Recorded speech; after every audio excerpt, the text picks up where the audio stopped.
बात सरकार से हालात पूछने की है। ऐसे हालात में बात प्रशासन की है और प्रशासन किस तरह से काम करेगा और क्या मुख्यमंत्री से जब प्रशासनिक अधिकारी मिलेंगे तो आपके हालात, आपकी स्थिति, आपके जिले की तस्वीर को सही तरीके से बयान कर पाएंगे।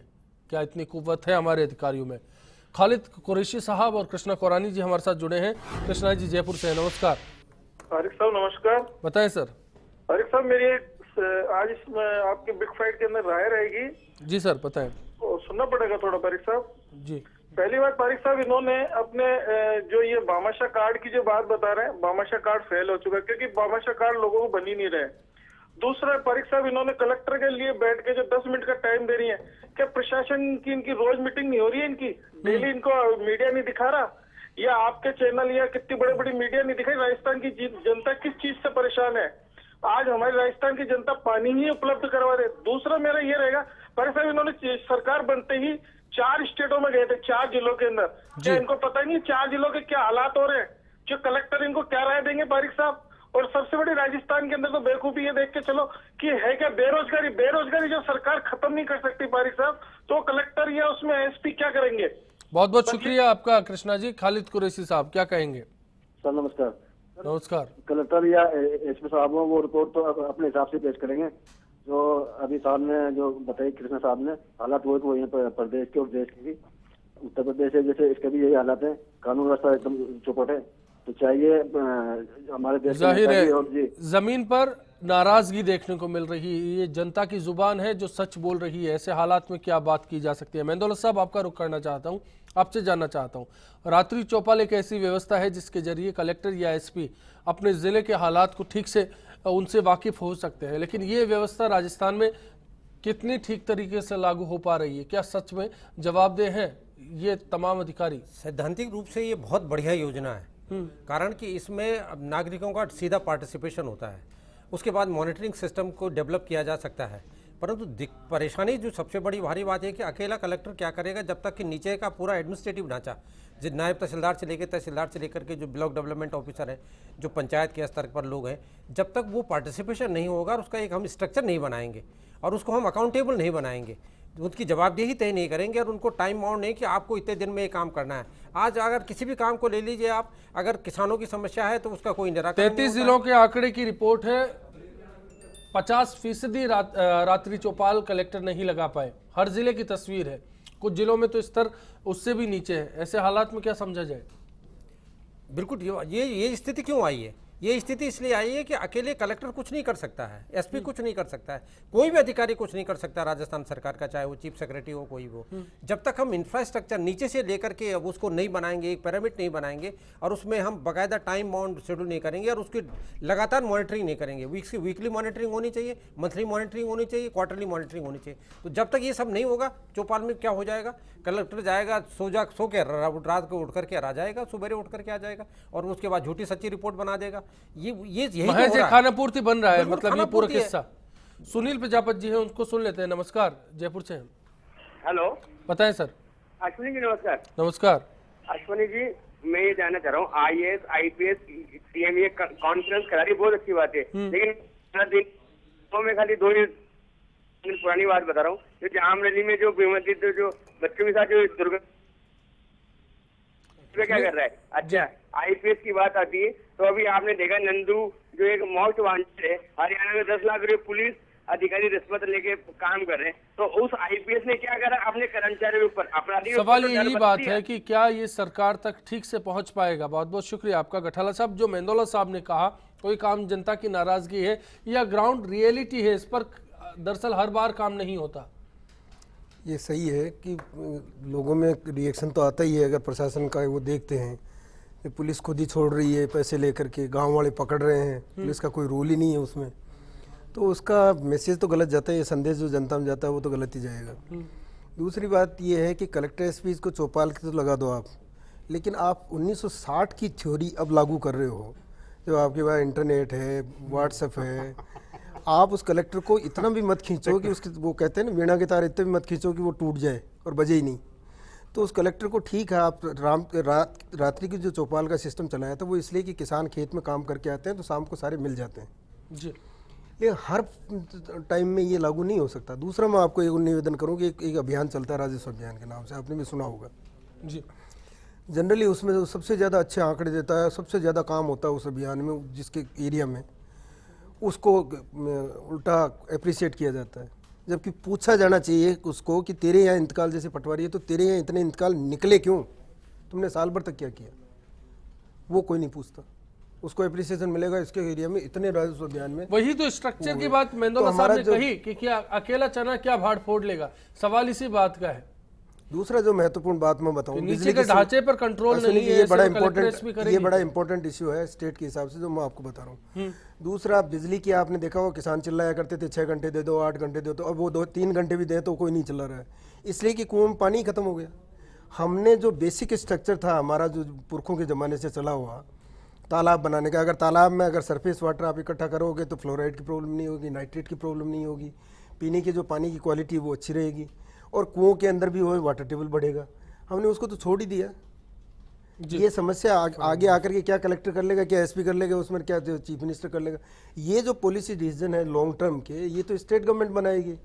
ये नारा देने से थोड़ी हो गया मिनिमम गवर्नमेंट मैक्सिमम गवर्नेंस। इस पूरी कवायद को मैं समझूं तो इतना कहा जा सकता है, बस नंबर लेना है और अपने आप को बेहतर साबित करना है कि ठीक है 1 साल के लिए जान बची। कलेक्टर एसपी तो 10 मिनट 20 मिनट निकुल के कैसे जैसे चले जाएंगे, कोई लेने देना नहीं है उसमें जी।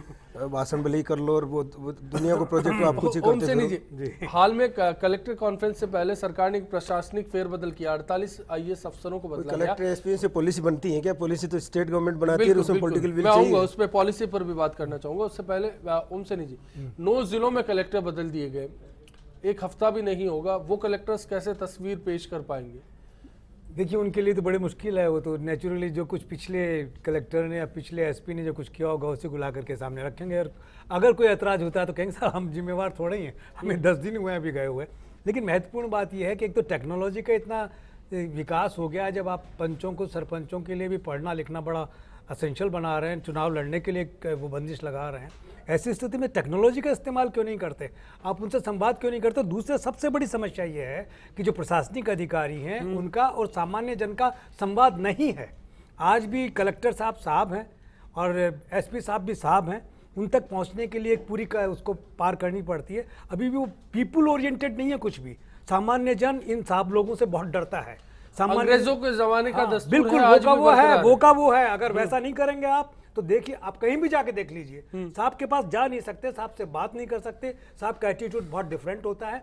ये सब बताने की जरूरत थी मुख्यमंत्री को यहाँ बुला करके इन्हें कि तुम्हें लोक सेवक बनना है, तुम शासक मत बनो। ये जो शासक बन के पीपल फ्रेंडली गुड गवर्नेंस की दरकार है, वो नहीं है। मैं इनको जितना कॉन्स्टिट्यूशनली इतना प्रोटेक्शन मिला हुआ है इन अफसरों को जो आईपीएस हैं आईएएस हैं कि इनके कोई वही नहीं है, इनको ना तो कोई डिसमिस कर सकता है ना कुछ। जब तक प्लेजर बना हुआ है गवर्नर का, राष्ट्रपति का, शासन में बैठे रहेंगे और ये मुख्यमंत्री आते और जाते रहेंगे।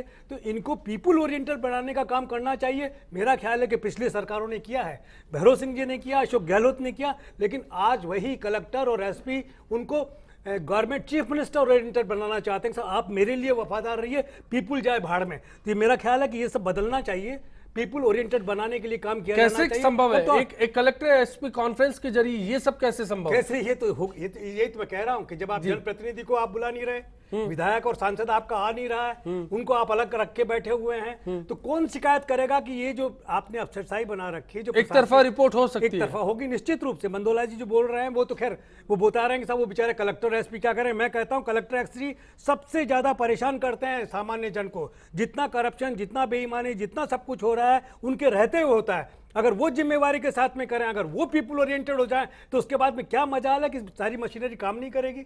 तो मुख्यमंत्री को चाहिए कि इनको पीपुल ओरिएंटेड बनाए। ये पीपुल ओरिएंटेड नहीं है, उसका सारा परिणाम है। क्या प्रेजेंटेशन होगा आप जाके देख चुकी हैं, खुद 4-5 संभागों में खुद चक्कर लगाए, उसके बाद में पता लगा किस कदर शिकायतें आती हैं इन सब लोगों की, लेकिन उन पर तो काम हुआ नहीं। और अब एक नया एक अफंडा, एक नया एक एजेंडा देखने को मिलेगा, देखिए क्या होता है, लेकिन इससे समस्याओं का समाधान नहीं होगा। ये बात तो आप सही कह रहे हैं, मैं आपको सही बताऊं, जिस कलेक्टर और एसपी ने जिन सुनवाई ओपन है उसके यहाँ करप्शन नीचे कम होगा, क्योंकि आम आदमी को पता है, सामने वाले नीचे अफसर उसको पता है कि कोई भी जाके कह देगा मिलना ईजी है। अगर उससे अफसर से मिलना ईजी नहीं है तो करप्शन ज़्यादा नीचे ज़्यादा होगा। मैं आऊंगा राजेंद्र जी आपके पास भी। मेंदोला साहब कुछ कहना चाह रहे थे आप इसमें? मैं सर की निवेदन करना चाहता हूँ। एक्चुअली ये विश्लेषण ठीक उचित नहीं लगता। आज की तारीख में जितने जनप्रतिनिधि हैं उनका इतना बेजा हस्तक्षेप है कि इसलिए पूरा प्रशासन पंगु हो चुका है। आज के जनप्रतिनिधि ये वो एक चाहता है पहलू कि हो सकता है मेंदोला साहब, वो एक पहलू हो सकता लेकिन है। उससे नहीं, people वो oriented आप देखिए, थोड़ी बदलना पड़ेगा बाबा। जनता की भागीदारी बिल्कुल अलग सवाल चीज़ उस है। अफसर का भी है जो जनता के प्रति देखिए, जवाबदेह होना जनता चाहिए। की भागीदारी एक बिल्कुल अलग चीज है और जनप्रतिनिधि भागीदारी बिल्कुल अलग चीज है। दो नापने बिल्कुल का तो concept अलग है। पैरामीटर एक ही है कि वो दोनों मतदान नहीं में है। निर्वाचित आप होकर देखिए, आया है। जहां जनता की भागीदारी होगी वहां करप्शन नहीं होगा, परंतु हो उल्टा रहा है। जनप्रतिनिधियों का इतना ज्यादा हस्तक्षेप है कि कोई अधिकारी अगर ईमानदारी से काम करना चाहता है वो कर ही नहीं सकता है। हमारा अनुभव बिल्कुल उल्टा है। हमने बहुत सारे अधिकारियों को देखा है, एपीओ कर दिए जाते हैं, अधिकारी हरेसमेंट कर दिया जाता है, उनका ट्रांसफर कर दिया जाता है। कोई अगर जरा सा इनिशिएटिव, आज की तारीख में कोई अधिकारी कोई इनिशिएटिव नहीं लेता है। नीचे से जो फाइल चलती है उसी में घुगी सवाल उसी बात का है, फिर वो 10 बिंदु क्या होंगे जिसमें प्रेजेंटेशन की बात होगी, हम बात कर सकते हैं उस पर भी। लेकिन उससे पहले राजेंद्र सिंह जी आपसे जानना चाहता हूं, कानून व्यवस्था को लेकर राजस्थान के हालात सबके सामने हैं। ऐसे हालात में क्या एक तरफा प्रेजेंटेशन नहीं होगा? अगर एसपी साहब से पूछ लिया जाए कि क्या चल रहा है, सब बेहतर है? ऐसा है कि मोटे तौर पे तो जो सीएम हैं, जो मिनिस्टर्स हैं, उनको सबको पता है कि किस ज़िले के अंदर कौन एसपी किस ढंग से काम कर रहा है। सबको पता है, क्योंकि सबको पहले ही उनका मूल्यांकन करके फिर उस जिले में उस ऐसे लॉ एंड लोगों से ऑर्डर की किस तरह से हम सिचुएशन के ईमानदार हिसाब रिपोर्ट से की उम्मीद वहाँ करें? लगाया जाता है। पर ईमानदार रिपोर्ट की उम्मीद कैसे करेंगे राजेंद्र जी? इंसिडेंट्स हैं उनमें उस एसपी का क्या रिस्पॉन्स रहा है, क्या रिएक्शन रहा है, वो इम्पोर्टेंट है। कि जैसे अभी राजस्थान में आनंद पाल का एक मैटर आया है, नागौर के एसपी से पूछा जाएगा भाई इस मामले में आप लोगों ने अब तक क्या किया, क्या एक्शन है आपका, क्या एक्शन प्लान है। एक क्रिमिनल है, पूरी राजस्थान सरकार के लिए चुनौती बना हुआ है, पूरे कानून व्यवस्था के लिए चुनौती बना हुआ है, और आप क्या कर रहे हैं जी। तो ये कुछ ऐसे सवाल होंगे जो सवाल जो भी एसपी आएंगे उनको बेचैनी महसूस कराएंगे, और वो जो बेचैनी होगी वो उनको काम करने पे मजबूर करेगी। लेकिन गठाला साहब ने उनको कहा ये वो लगेगा कि बेचैनी अब होगी हमको 10 काम करना मिनट पड़ेगा, की, 20 क्योंकि मिनट की, 10 इसमें मिनट क्या है 20 कि मिनट की, उसके बाद जवाबदेही तक कहाँ? जवाबदेही कहाँ है? फिर एसपी की जवाबदेही कहाँ है? ठीक है, आनंद पाल भाग गया, कौन पूछ रहा है? मीडिया रोज लिख देता है, और उसके बाद में क्या रिएक्शन है। पर कम से कम सब लोगों के सामने जब उस एसपी से बुला के पूछा जाएगा भाई आपने बताओ इस मुद्दे पे क्या किया, तब ये एक जवाबदेही का जो एक अंश है जिसके लिए अपन कहते हैं गुड गवर्नेंस में जवाबदेही होनी चाहिए, वो इससे पूरी होगी। इसमें क्या जनप्रतिनिधि की मौजूदगी या गैर मौजूदगी कुछ फर्क करेगी? ऐसा है, जनप्रतिनिधियों की मौजूदगी और गैर मौजूदगी का अच्छा असर भी पड़ेगा, दूसरा गलत असर भी पड़ेगा। अच्छा असर तो ये पड़ेगा कि आपका पब्लिक का क्या फीडबैक है उस अधिकारी के बारे में, किस तरह का उसका काम है, ईमानदार है, भ्रष्ट है, काम कर रहा है कि नहीं कर रहा है, उसके बारे में आपको जानकारी मिलेगी। पर इसका नेगेटिव इफेक्ट ये है कि ऐसी मीटिंग के अंदर चीफ मिनिस्टर के सामने वो जो जनप्रतिनिधि है वो उस कलेक्टर को और एसपी को हतोत्साहित करने का प्रयास करेंगे, इस तरह की बातें करेंगे जिससे उसका मोरल डाउन हो। तो मैं समझता हूं कि उस समय उनकी मौजूदगी, ऐसे हालात में जवाबदेहिता फिर से एक चर्चा का मुद्दा बनती है। ब्रेक लेंगे, ब्रेक के बाद जब लौटेंगे जवाबदेहिता पर बात करेंगे। आखिर एक अफसर को या फिर एक सरकार को, क्योंकि अफसर और सरकार दोनों का काम एक सा है, दोनों एक सिक्के के दो पहलू हैं, ऐसे में जवाबदेह कैसे बनाया जा सकता है? ब्रेक के बाद तुरंत लौटते हैं। कलेक्टर जिले की भौगोलिक और परिस्थितियों से वाकिफ भी नहीं हो पाता, उससे पहले ही उसका ट्रांसफर कर दिया जाता है। राजनीति में जिस तरीके का, और खास करके भाजपा सरकार में तो ये देखा होगा आपने कि आए दिन मतलब लिस्टें निकलती है, कभी महारानी कर देती है, कभी मंत्री कर देते हैं बहुत सारे लोग, मतलब इस तरीके से वाकई काम तो प्रभावित होता है। जिस तरीके से बार बार मंत्री विधायकों के जब पसंदीदा एसपी नहीं बैठते हैं, कलेक्टर साहब नहीं बैठते हैं, तो वो तुरंत इनका तबादला कर देते हैं। इसका जो असर है वो आम जनता पर प्रभाव पड़ता है। जो काम होने होते हैं वक्त पे, वो वक्त पे हो नहीं पाते हैं। फाइलें जो हैं सारी अटक के रह जाती हैं, इससे आमजन परेशान होता है। और बार बार इस तरीके से के तबादलों से कलेक्टर और जो भी अधिकारी हैं ये लोग भी बहुत परेशान होते हैं।